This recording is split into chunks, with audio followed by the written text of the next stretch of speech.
Vértigo Blanco, un podcast de Samba y Tornado. Presenta Jesús Quintero. Hola, ¿qué tal? ¿Cómo están? Qué bueno que estén por aquí. Bienvenidas, bienvenidos una vez más a su podcast Vértigo Blanco.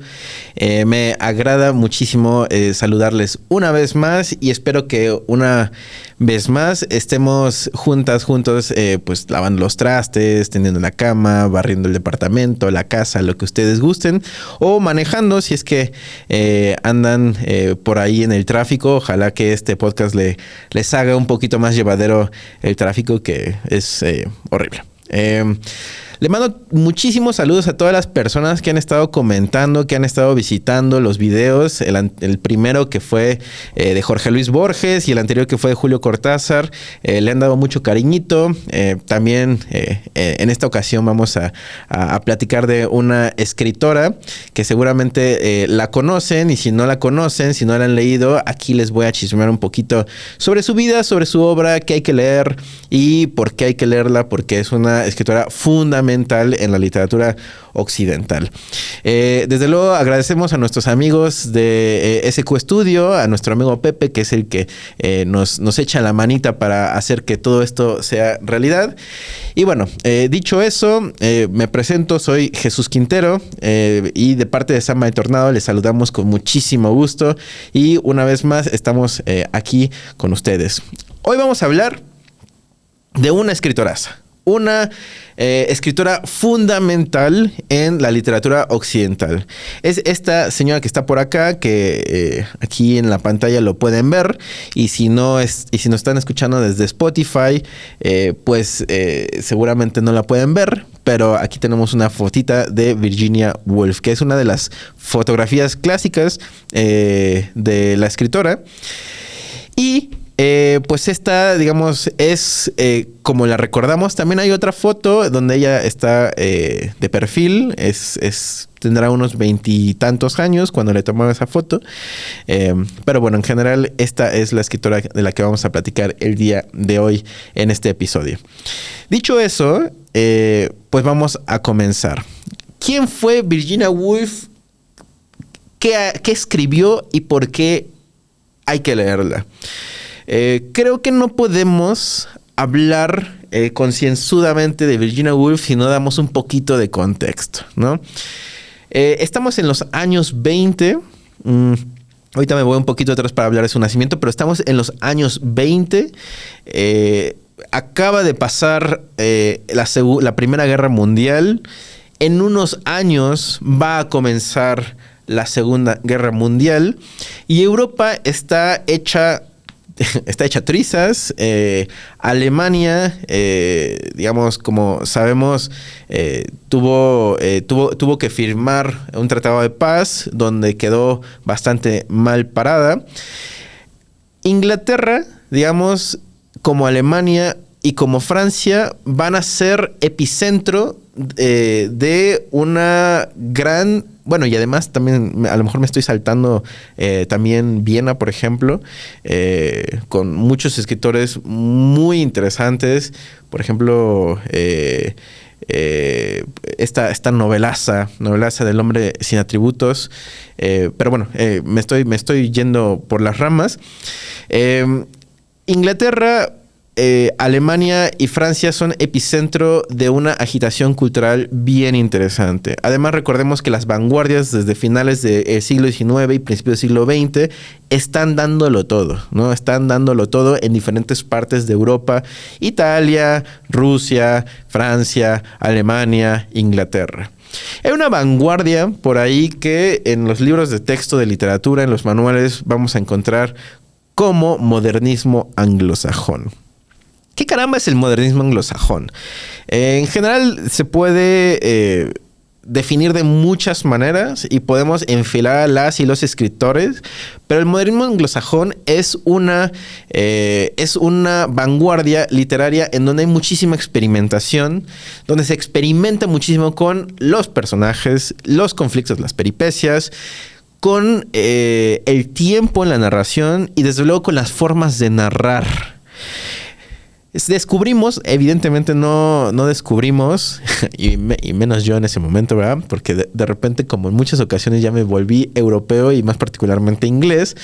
Pero las y los escritores del modernismo anglosajón descubren, repito, no descubren, pero más bien lo intentan reconfigurar, que hay un personaje, hay una entidad que crea la o el autor y que va a ser crucial, vital para el relato que está contando, para la novela, para el cuento. Es el narrador. Y el narrador puede contar las cosas de diversas maneras. O sea, puede ser consciente de sí mismo, puede no serlo, puede estar fuera del mundo que está narrando, puede estar dentro del mundo que está narrando, o puede de algún modo ser prescindible. Ahora, el narrador es una voz que va desarrollándose a lo largo desde el principio del relato hasta el final. ¿Cómo se desarrolla? ¿Qué desarrolla? ¿Qué elementos focaliza o a qué elementos atiende? ¿Y cuál es el resultado de eso? ¿No? Los escritores del modernismo anglosajón se van a preocupar por eso, ¿no? Y van a hacer artefactos literarios geniales, buena parte de ellos, y que van a reincorporar o van a reconfigurar o resignificar la idea de novela, relato y escritor, poeta. Voy a nombrar a 3. En primer lugar, voy a hablar de un irlandés que es uno de los irlandeses más influyentes de toda la historia de la literatura, que desde luego seguramente ya sabrán que se trata de James Joyce. James Joyce nace en las últimas décadas del siglo XIX y por lo menos escribió, iba a decir 3 obras, pero voy a decir 4. La primera obra, que a mí me parece un encanto, un hechizo verbal tremendo, es Dublineses. Por favor, encarecidamente les pido que se lean Dublineses. Es un conjunto de relatos y por favor, se los pido así, me puedo poner de rodillas si ustedes gustan. Lean el último relato de ese libro de cuentos. Es Los Muertos, ¿no? Es una cosa bellísima. Hace unas semanas tuve oportunidad de leerlo porque pues me acordé de él y dije, vamos a leerlo. Y le encontré muchos otros recovecos que no había encontrado. Es increíble ese relato.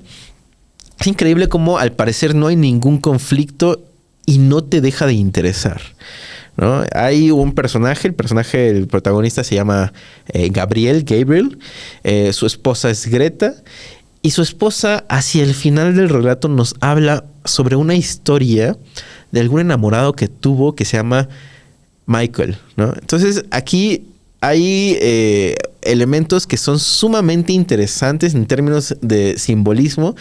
El hecho de que Joyce haya elegido el nombre de Gabriel y de Michael, pues no es gratuito, es Gabriel y Miguel, que seguramente son nombres que si ustedes se crecieron, se formaron en la doctrina cristiana, católica, romana, apostólica, conocerán, ¿no? Son nombres de arcángeles bastante importantes para la doctrina cristiana y tienen su relevancia en el relato de los muertos.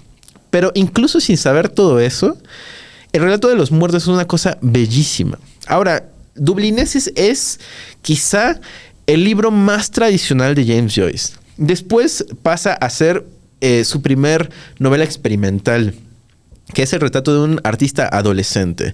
Es un libro que, pues, donde ya aborda algunos elementos técnicos, narrativos bastante novedosos, bastante experimentales. Y, digamos, es una novela que se puede leer bastante bien, ¿no? A algunas personas les gustará más, a otras menos, pero que se los recomiendo mucho si es que se quieren adentrar a Joyce. De hecho, si se quieren adentrar a Joyce, yo les recomiendo ir por ese vector, ¿no? Dublineses, retrato de un artista adolescente, y después meterse con la Opus Magnum de James Joyce, que es la obra más importante de Joyce. En términos de extensión, porque son casi 1000 páginas, En términos o sea, no quiero decir que Dublineses o el retrato de un artista adolescente sean menos de calidad, pero creo que la apuesta de Joyce aumenta con el Ulises, ¿no? Y el Ulises es una cosa interesantísima. En primera instancia, Ulises, como su nombre lo dice, tiene un eco, una resonancia a la Odisea de Homero, ¿no? O quien quiera que haya sido esa persona que escribió, que puede decir redactó, porque sabemos que es por tradición oral como se fue construyendo la Ilíada y la Odisea, pero le ponemos de una manera bastante conveniente Homero. Tiene ecos de Homero, tiene ecos de la Odisea. El protagonista de la Odisea, recordemos, se llama Odiseo o Ulises, ¿no? Y cada uno de los capítulos del Ulises tiene, digamos, se funda en algún personaje de la Odisea, ¿no? Hay una experimentación formal bastante interesante en este libro, y uno de los elementos más importantes, que pues también es casi información o dato del libro de texto, esto que voy a decir, es que James Joyce impulsó enormemente esta técnica que llamamos el flujo de conciencia. Es decir, lo que las personas no solamente piensan, sino que sienten, ¿no? Y que lo piensan, lo sienten, las cosas que recuerdan, las cosas que se les pasa por la cabeza, las sensaciones, y cómo todo esto va configurando un discurso que no es para nada ordenado, que carece de una gramática especial, ¿no? Gramática particular o gramática organizada, ¿no? Valga la redundancia de gramática y organización, porque prácticamente la gramática es una forma de organización del lenguaje, ¿no? Pero entonces, eso es lo que quiero decir. Digamos, lo que se narra entonces va a ser algo sumamente distinto a lo que entonces se ha estado narrando. Digamos, el foco de la narración va a ser diferente, va a ser otro, ¿no? Ustedes intenten, por ejemplo, caminar una cuadra, la cuadra de su casa, y no pensar en la historia que van a contar sobre la cuadra de su casa, sino más bien poner atención a las sensaciones, a la planta del pie, a la planta de sus pies que va caminando, al sonido lejano de los coches en el horizonte, al sonido de las hojas que se van rompiendo conforme ustedes van dando los pasos, etc. Los recuerdos que ustedes evocan, por ejemplo, cuando ven un árbol a lo lejos o cuando ven a cualquier persona y cosas así, ¿no? Entonces, el Ulises de James Joyce es toda una experimentación formal que se interesa por aquello que no ha sido narrado o que se puede narrar de otro modo, ¿no? Entonces, este señor es el primer personaje del modernismo anglosajón que quiero mencionar. El segundo va a ser, antes de irme al segundo, perdón, la última obra que ni siquiera la menciono porque es una obra que seguramente nunca voy a leer y que realmente no sé si me interesa leerla, es el Finnegan's Wake, que se trata de una obra, pues por lo menos para mí, ilegible, ¿no? Y seguramente para muchísimas personas también. Se trata de una amalgama de muchísimos idiomas, muchísimos neologismos, que tengo entendido trata sobre un sueño, ¿no? Entonces, además de bastante alocado en términos de contenido, en términos de idea, de concepto, es una locura verbal porque de repente tenemos una palabra en italiano, tenemos otra palabra en inglés, una palabra en francés, una palabra en latín, otra en griego, etc., ¿no? Entonces es una amalgama de muchísimos idiomas que no domino y que pues prácticamente tendría más o menos que ir leyendo palabra por palabra para entenderle algo. Si ya de por sí el Ulises es difícil, el Finnegan's Wake es una locura. En su momento, y voy a hacer un paréntesis acá, Jorge Luis Borges, ¿se acuerdan? ¿Se acuerdan que en hace 2 episodios les había contado que Borges había escrito para una revista que se llamaba El Hogar, en donde, curiosamente, en el índice decía algo así como ¿cómo hacer tu mantel en crochet? ¿Cómo hacer cómo coser unas papas? Y después apareció una reseña de Borges sobre William Faulkner o también sobre el Ulises. Lo que había opinado Borges sobre el Ulises era que era un mamotreto ilegible, ¿no? De hecho, por ahí tenemos en este libro que se llama Textos Cautivos y que recopila Emil Rodríguez Monegal, el crítico amiguísimo de Borges, y que lo recopila en ese libro que ustedes pueden encontrar, si no me recuerdo, en Editorial Alianza. Borges dice y afirma que pues no estoy capacitado para leer esta cosa, ¿no? Y cuando sale Finnegan's Wake, güey, peor. O sea, no mames, no puedo hacer eso. No puedo leer eso, ¿no? Es una cita textual, ¿no? Bueno, obviamente no. Pero bueno, ese es James Joyce. Repito, un gran experimentador de técnicas narrativas. Y eso va a ser importante. Segundo escritor. Y no me voy a demorar mucho en este. Siempre digo lo mismo, ¿verdad? Pero no me voy a demorar mucho en este porque se trata de un poeta. Y si bien es importante para platicar sobre Virginia Woolf, en general es otro tipo de conversación, ¿no? Es otra conversación. Y se trata de el famosísimo, legendario Thomas Stearns Eliot, alias T.S. Eliot. T.S. Eliot nace en San Luis, Missouri, en Estados Unidos. Y en el siglo XIX, principio del siglo XX, Estados Unidos era otra cosa. Nueva York era otra cosa. California era otra cosa, eran otras cosas. Y para personas, escritores, personas que les interesaba la literatura, la filosofía, como T.S. Eliot, Estados Unidos no tenía mucho que dar. Es carteado por uno de sus compatriotas, amigos, Ezra Pound, y Ezra Pound se encarga de llamarlo de los Estados Unidos porque Ezra Pound, así como Eliot, había migrado a Inglaterra justamente en busca de un mundo más rico, más nutritivo en términos culturales y literarios. Ezra Pound le dice, compa, véngase para acá. Yo creo que aquí vas a encontrar cosas bastante más interesantes que allá en Estados Unidos. T.S. Eliot se va a Inglaterra y empieza a conocer un mundo bastante distinto. Hace amigas mucho más cercanas, mucho más estrechas con Ezra Pound. Y él empieza a escribir, o sea, T.S. Eliot empieza a escribir una poesía un poquito más distinta. Veníamos, porque sí, amigas, amigos, yo también fui victoriano, yo también fui inglés, yo también fui europeo. Veníamos de una poesía que era sumamente sonora, sumamente rimosa, en términos de que tenía rima en todos lados, ¿no? Hay algunos poetas que yo les recomiendo mucho que no dejan el tono victoriano en el sentido de que siempre hacen uso de la rima, ¿no? Alfred Tennyson, Robert Browning, Christina Rossetti, etcétera. Hay varios que digamos, su poesía es muy sonora. T.S. Eliot y Ezra Pound dicen, bueno, está chido esto, pero no está tan chido. Porque me estás haciendo un poema que es sonoro, pero que carece de una observación poética. Es decir, carece de poesía y estás enmascarando el poema con una rima fácil. O aunque no sea fácil, con una rima. Y pareciera que la poesía necesariamente rima. Pues no, la verdad es que no. Entonces, Ezra Pound por su parte y T.S. Eliot por su parte abogan por el verso libre, ¿no? Por un verso que no tenga rima, que no tenga sonoridad, por un lado.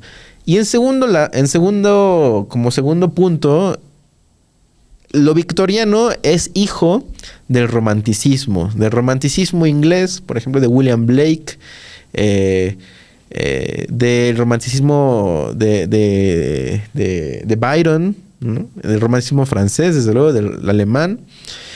Y como romanticismo que era, y como hijo del romanticismo, como hija del romanticismo, la poesía victoriana ponía en el centro de las cosas al yo. El yo empieza a ser el centro neurálgico de prácticamente la poesía toda, ¿no? Desde luego estoy generalizando. Va a haber poemas que no sean, no aborden esto, pues, pero no aborden el yo como tal.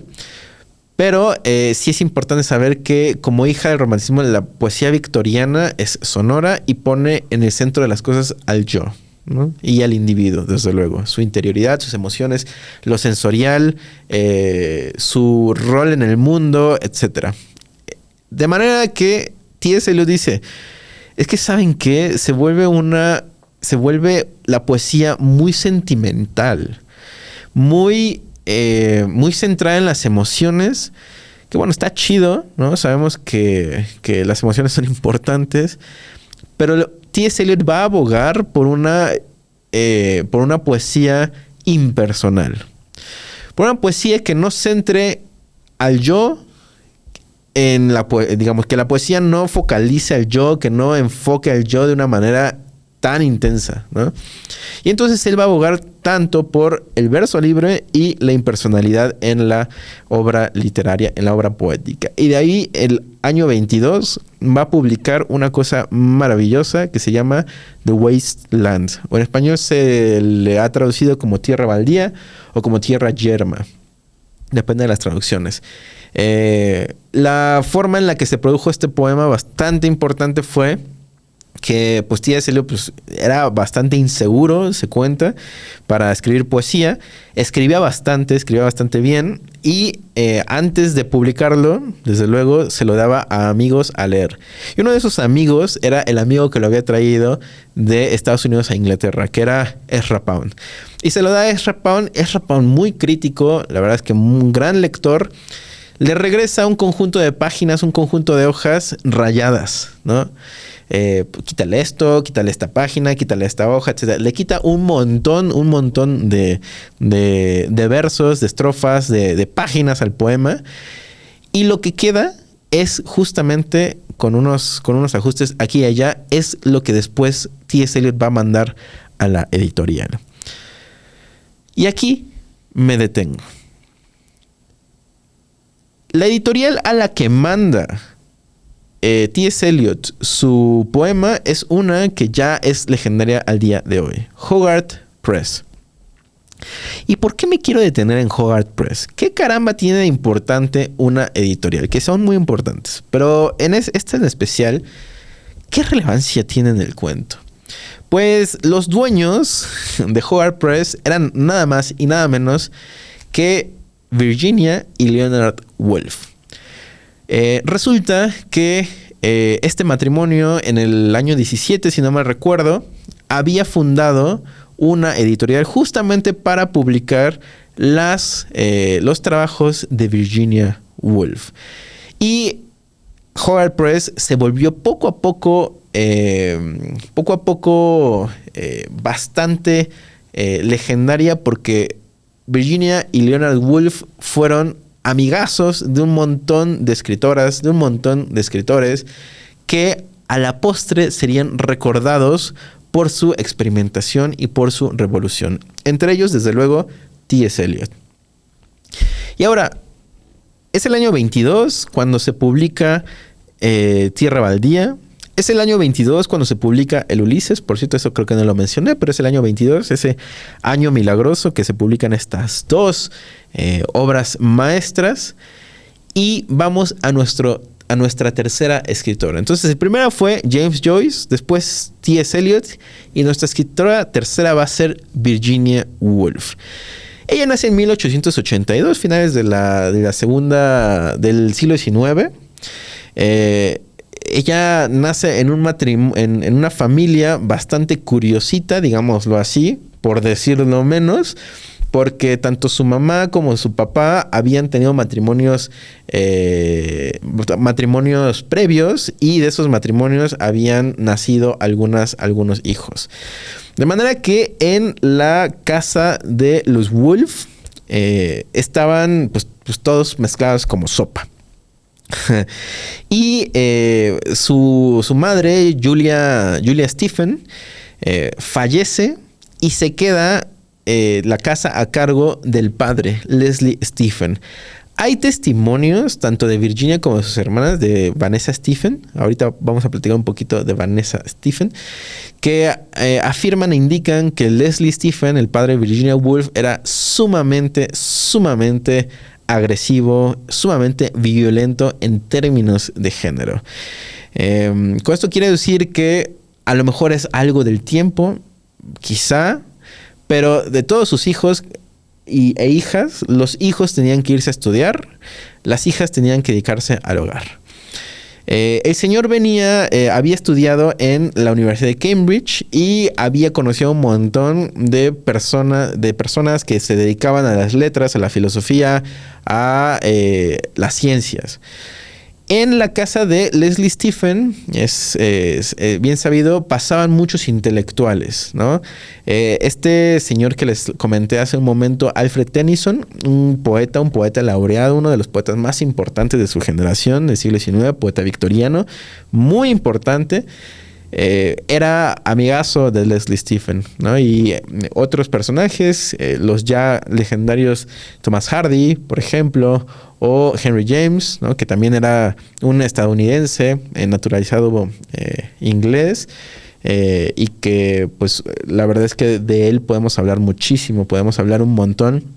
Y personalmente, de la época, es uno de mis escritores favoritos. Por favor, lean Una vuelta de tuerca, Los papeles de Aspern, Washington Square. Son novelas que realmente Henry James... Los papeles de Aspern y Una vuelta de tuerca son novelazas que de verdad no los van a decepcionar. Están, si no mal recuerdo, traducidas al español por Sergio Pitol, por la Universidad Veracruzana, que también esas traducciones ya a estas alturas también son legendarias, ¿no? Porque Sergio Pitol se dedicó a traducir creo que a Henry James todo Henry James, pero no estoy seguro, ¿eh? Pero por lo menos sí las grandes novelas, ¿no? Y por lo menos estas tres que les mencioné están traducidas, lo podría afirmar, aunque esto lo estoy diciendo de memoria, lo podría afirmar, están traducidas por Sergio Pitol. Entonces este señor Henry James pues pasaba por la casa de Leslie Stephen y evidentemente hacía que la casa de los Stephen pues tuviera, digamos, una atmósfera cultural, intelectual, pues bastante agitada, bastante interesante, ¿no? Era un montón, era una sopa, pero pues era bastante agitada. Leslie Stephen había cursado su carrera en la Universidad de Cambridge y pues digamos, había también mandado a sus hijos varones a la Universidad de Cambridge a estudiar. Y en la Universidad de Cambridge, como ustedes lo podrán sospechar, en Cambridge y en Oxford hay un montón de clubes, ¿no? De hecho, están enloquecidos por alguna razón, que también nos podría tomar mucho tiempo. Están enloquecidos por los clubes. Club de absolutamente todo, ¿no? Hay clubes más siniestros que otros, pero pues todo parece que se organiza en clubes. Y había un club por ahí al que Leslie Stephen, si no mal recuerdo, había pertenecido y que también pertenecieron sus hijos, que era algo así como los Apóstoles de Cambridge. Y pues los Apóstoles de Cambridge eran un montón de personas que se reunían a platicar sobre cualquier cosa, ¿no? No sé si tenían rituales, que a lo mejor es bastante probable que los tuvieran. No sé si tenían como algún requisito para la entrada, pero lo que sí podemos decir es que digamos, hay muchos de los escritores británicos de la época que conocemos y que seguramente pertenecieron a este club, ¿no? Pero bueno, antes de pasar a la importancia de estos apóstoles de Cambridge, voy a decir que a principios del siglo XX, en los primeros 5 años, si no me recuerdo, fue en 1904, quizá me esté equivocando, pero creo que no, fallece Leslie Stephen. Ahora, fallece la persona que afirmaba que el rol de los varones y de las mujeres tenía que ser diametralmente distinto. Y Virginia Woolf, en vez de... O sea, evidentemente seguramente tuvo su momento de duelo, pero afirmo que si Leslie Stephen no hubiera fallecido cuando Virginia Woolf era joven, quizá Virginia Woolf no hubiera escrito todo lo que escribió. Y Virginia Woolf lo sabía, y Virginia Woolf en algún momento lo dijo, lo escribió, que si su padre no hubiera fallecido, quizá ya no se hubiera dedicado a lo que en última instancia se dedicó. fallece y entonces la familia Stephen, todos los hermanos y sobre todo con Vanessa, se deciden a cambiarse, a mudarse. Algo que quizá me faltó decir es que la familia Stephen era una familia que vivía en Kensington. Kensington desde entonces y hasta hoy es una de los barrios más importantes de Londres, de los más ricachones, y es uno de los barrios que si ustedes se dan la vuelta por ahí van a encontrar pues mucha embajada, casas muy grandes, salones muy, casas con sus salones, con sus recámaras impresionantes, muy al estilo neoclásico británico, inglés, pero pues enormes, ¿no? Enormes, bastante grandotas y bien bonitas, ¿no? Es un barrio que de verdad se nota que había dinero.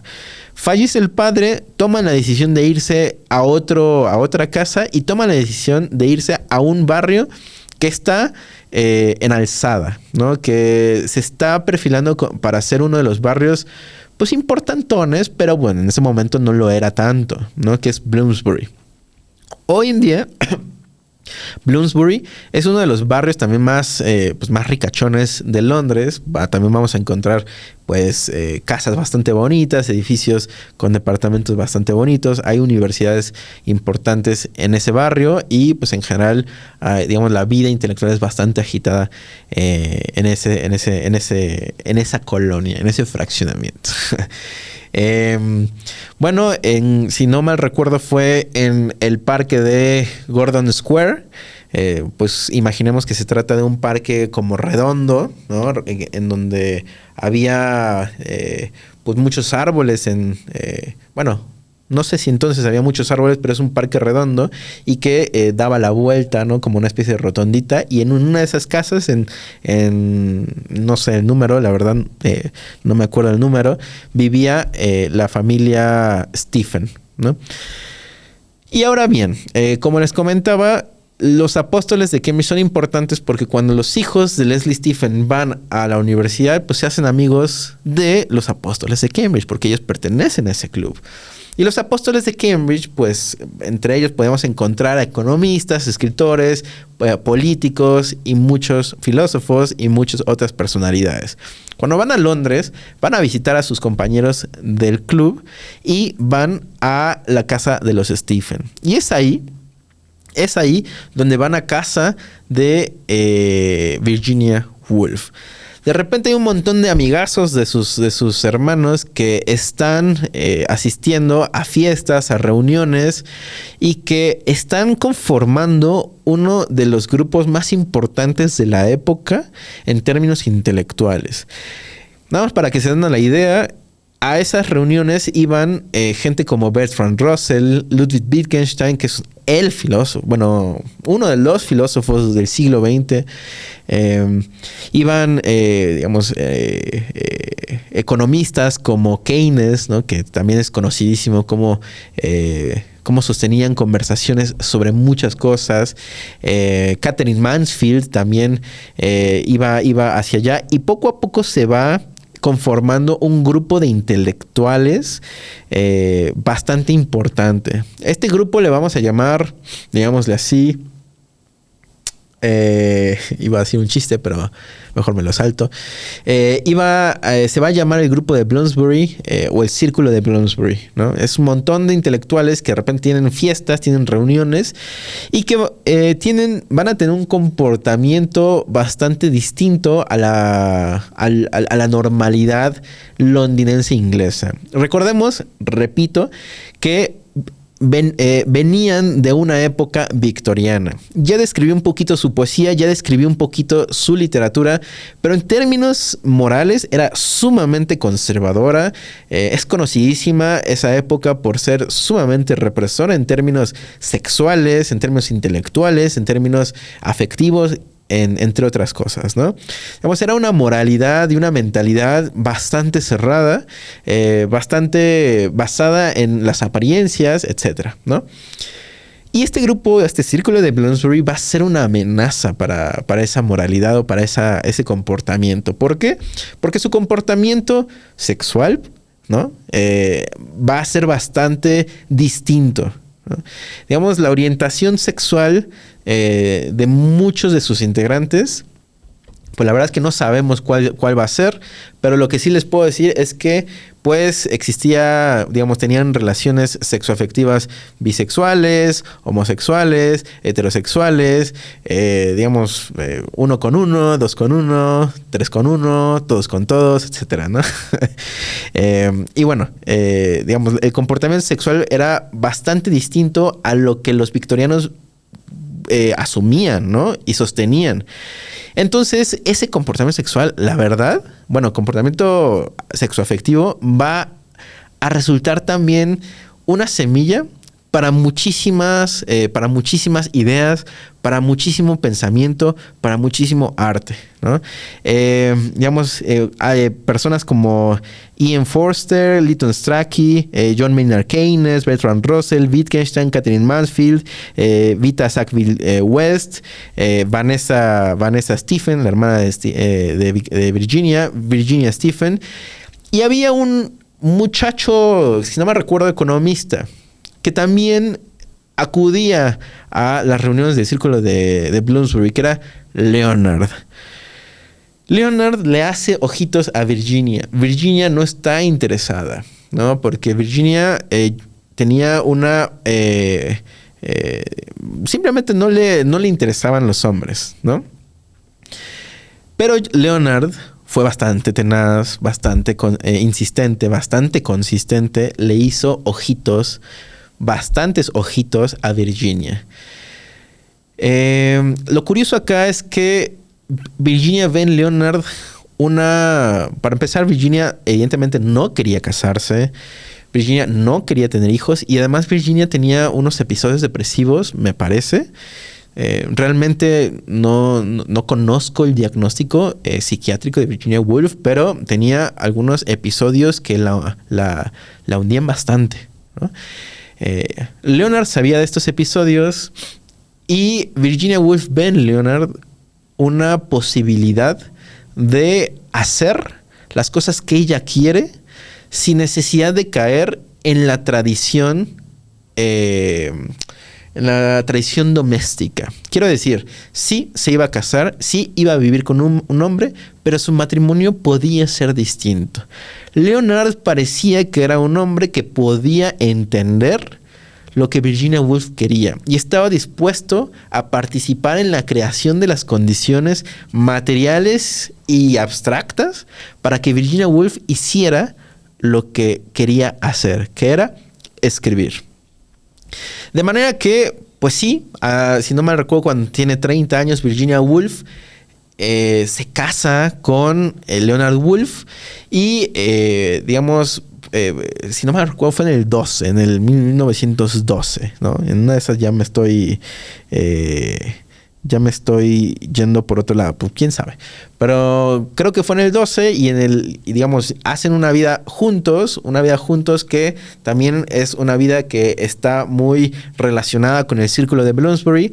Se sabe bueno, no, a lo mejor ya me lo estoy inventando, pero se sabe, o por lo menos yo sé, o por lo menos yo imagino que los jueves eran un jueves de fiesta en la casa de los Woolf, y de fiesta desbocada y de fiesta sumamente interesante e intelectual, ¿no? Ustedes imagínenselo así, ¿no? Estamos hablando de los locos años 20 y imagínense que pues, hay fiesta, bueno, no sé si alcohol, pues supongo que había algunas sustancias como para perder el control consciente, ¿no? Pero sí había demasiados elementos que eran distintos a la moral victoriana. Eso que ni qué, ¿no? En el 17 fundan Hogarth Press y ahí empieza lo legendario de esta editorial, ¿no? Hogarth Press va a publicar la obra de T.S. Eliot, The Wasteland, y se va a hacer relativamente famosa por eso, pero también y sobre todo va a publicar las obras de Virginia Woolf. En 1925, si no me recuerdo, es cuando sale publicada una novelaza, Mrs. Dalloway. Por favor, o sea, háganme el favor, échenme la manita y lean Mrs. Dalloway, la señora Dalloway. Es un novelón. Es un novelón que es una experimentación bien interesante. Un día en la vida de una mujer, ¿no? De una mujer. Y, digamos, el narrador es como si estuviera en el aire y de pronto se incorporara a la mente de los personajes. Y en ese instante sentimos cómo las cosas van cambiando. Y con las cosas me refiero sobre todo al tiempo, a la realidad va tomando una forma distinta. Por un lado tenemos al Big Ben, que en el trayecto de ese día que está narrando está dando las horas. Los personajes se van moviendo por los parques y por las calles de Londres. Y el narrador, como si fuera una especie de camarita en el aire, se va volando por aquí y por allá y de repente encuentra un personaje y se mete en su cabecita. Y ahí no, digamos, el discurso del personaje, la narración del personaje no obedece al orden o al tiempo que está normando la realidad intersubjetiva, ¿no? Aquí ya estamos en un tiempo subjetivo que se puede expandir y alargar cuanto sea, ¿no? Y algo bien interesante, además de la experimentación del tiempo y además de cómo este narrador se puede meter y se puede salir de la cabecita de los personajes, es el discurso de la primera persona. Tenemos, como les digo, a Mrs. Dalloway, a la señora Dalloway, que es prácticamente la protagonista, la que es el hilo conductor de la novela. Pero por otra parte tenemos también a Septimus. Septimus es un personaje que viene de la Segunda Guerra Mundial. Tiene un trauma enorme y es un trauma que le está desmoronando su estabilidad mental. Y la manera en la que registra Virginia Woolf ese desmoronamiento empieza a verse en el discurso, ¿no? Es decir, Virginia Woolf está intentando representar la mente de alguien que está desmoronándose mental y emocionalmente, ¿no? Y es algo interesantísimo. ¿Cómo es? Digamos, tradicionalmente, y esto lo hemos dicho en algunas clases de Samba y Tornado, etcétera, pero se ha planteado a la locura en un discurso que es bastante normal, y el loco, entre comillas, desde luego, o sea, la figura de la persona que padece la locura, por ejemplo, en Erasmo, en su elogio a la locura, es una locura irónica, ¿no? Pero pues perfectamente legible. Aquí la locura, o por lo menos el padecimiento que quiere representar Virginia Woolf, es distinto, ¿no? Y la manera en la que lo representa, en la manera en que utiliza las palabras y las hila, es distinta. Entonces me parece interesantísima la experimentación en la señora Dalloway, y es un librazo. Por favor, léanlo, ¿no? Después vamos a tener otras dos obras que van a conformar una especie de tríptico más, unas 3 obras, ¿no? Que es Alfaro, después Orlando y después Las Olas. Me parece, a lo mejor estoy generalizando de más, pero me parece que en estas obras lo que está haciendo Virginia Woolf es experimentar con el tiempo intersubjetivo y el subjetivo, ¿no? En novelas como Alfaro o en Las Olas vamos a entender cómo el tiempo se puede expandir enormemente en un tiempo subjetivo. Es decir, cuando yo estoy pensando, cuando yo estoy recordando cosas, el tiempo, o sea, yo me puedo tomar para representar eso 100 páginas. Y sin embargo, acaba de pasar en el tiempo de la novela 1 segundo o 1 minuto, ¿no? Entonces es un juego de tiempo bastante interesante que realmente daría, y esperemos que así suceda, para un episodio específicamente de eso, de el tiempo en estas novelas de Virginia Woolf, ¿no? Por otro lado, en Orlando, que si no me recuerdo fue publicado en el 28, 29, se trata de un hombre que se llama Orlando, que está viviendo en el siglo XVI. De hecho, es uno de los preferidos de la reina Isabel I. Es un personaje muy querido por la reina Isabel I de Inglaterra. Y, digamos, los años pasan, las décadas pasan, los siglos pasan, y un día se despierta y está convertido en una mujer, ¿no? Y la misma personaje se da cuenta de que requiere por su cuerpo, por su nuevo cuerpo, actuar de una manera distinta. Y entonces ahí Virginia Woolf está señalándonos cómo ese cambio, o sea, es la misma persona, o sea, es la misma personalidad, pero en el momento del cambio, la manera en la que la perciben las demás personas cambia. Y entonces debe portar de una manera distinta. Esa es la idea del género, ¿no? Que es en última instancia artificial también. A mí me parece eso interesante. Y el hecho de que suceda la novela en 400 años, si no mal recuerdo, desde 1600 y tantos hasta la Primera Guerra Mundial, 1914, que no son 400 años, son 300 años. Claramente soy de letras, claramente no soy de matemáticas, pero bueno, en toda esa época Orlando hombre y Orlando mujer va conociendo de maneras diversas y de maneras muy distintas a las y los escritores de la época. Me parece bien interesante cómo Virginia Woolf parece que nos está diciendo que lo masculino en términos literarios va quedando un poquito atrás y que el futuro es de la mujer, ¿no? Pero bueno, ese es Orlando, también un librazo, ¿no? Un librazo que yo se les recomiendo mucho, que estoy seguro que cuando ustedes lo lean les va a extrañar, pero ojo, la manera en la que está escrito, la prosa de Virginia Woolf, y sobre todo si ustedes se lo echan en inglés, van a ver que no se van a arrepentir, ¿no? Es bastante poético en algún momento, es bastante,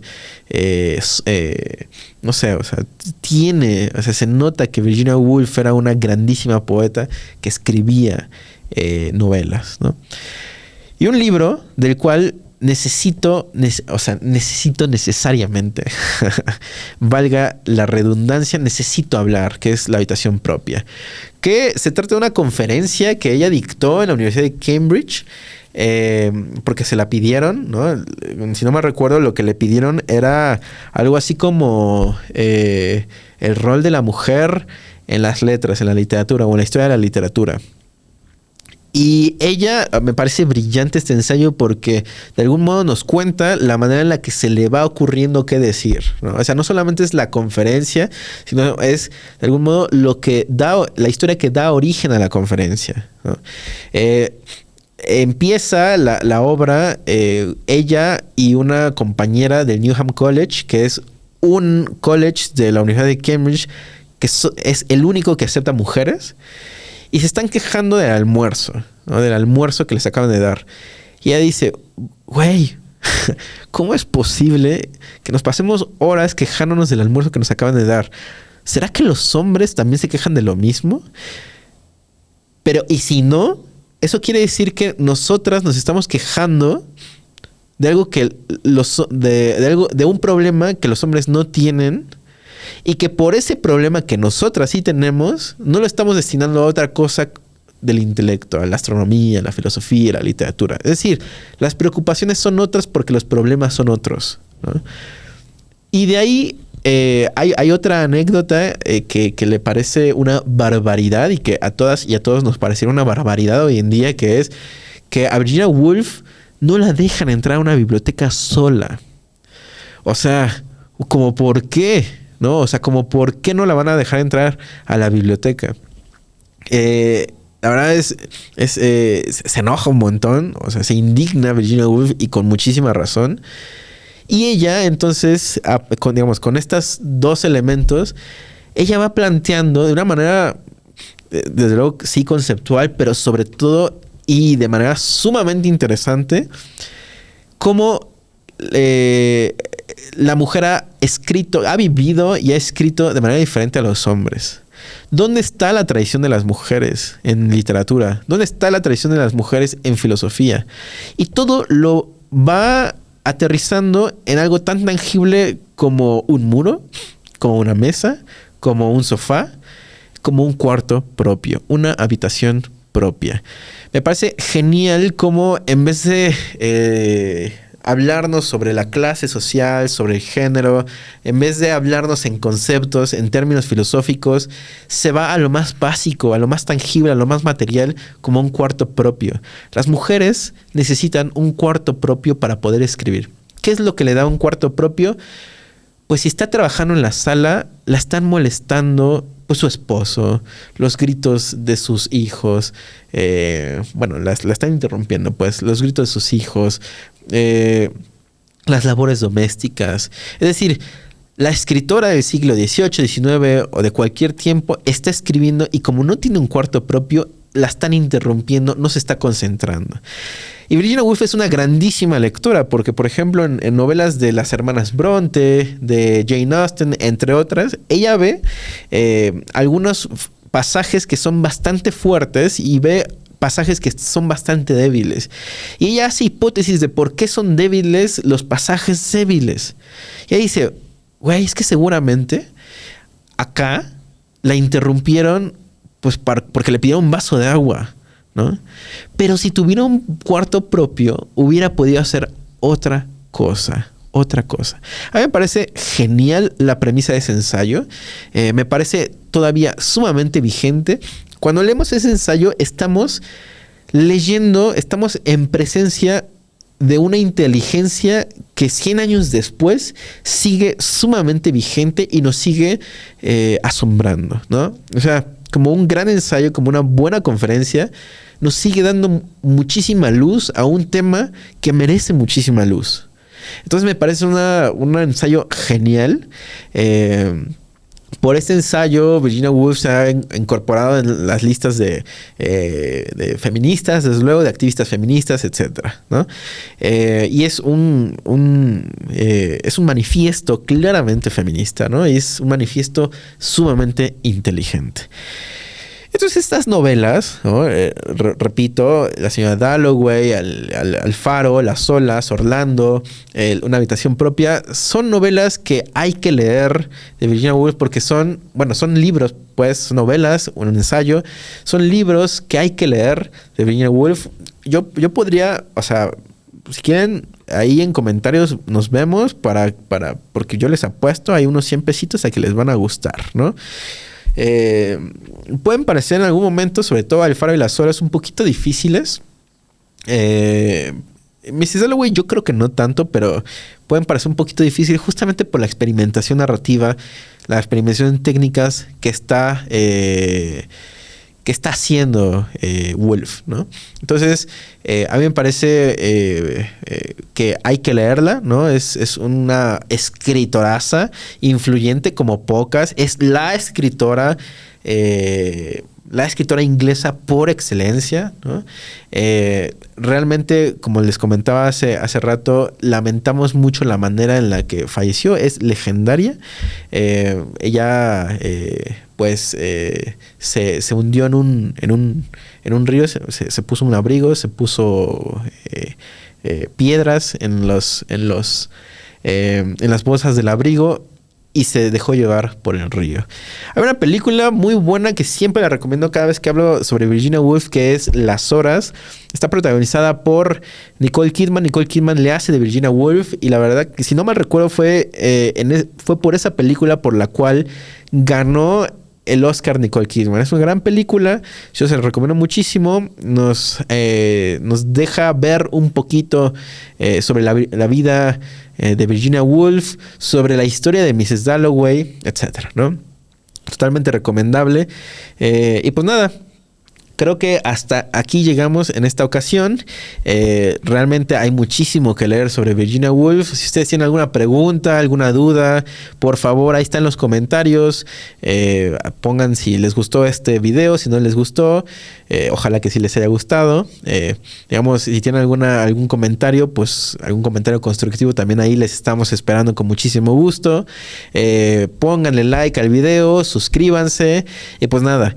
Este es el tercer episodio de Vértigo Blanco y pues vamos a ver cuál será el siguiente, ¿no? Mientras estén al pendiente, les agradezco muchísimo su presencia. Y pues nada, mi nombre es Jesús Quintero, soy parte de Samba y Tornado. Suscríbanse, pongan like, todo eso. Y nos vemos al episodio siguiente. Cuídense mucho, les mando un abrazo enorme. Y pues nada, lean mucho. Bye, cuídense mucho. Vértigo Blanco, un podcast de Samba y Tornado. Presenta Jesús Quintero.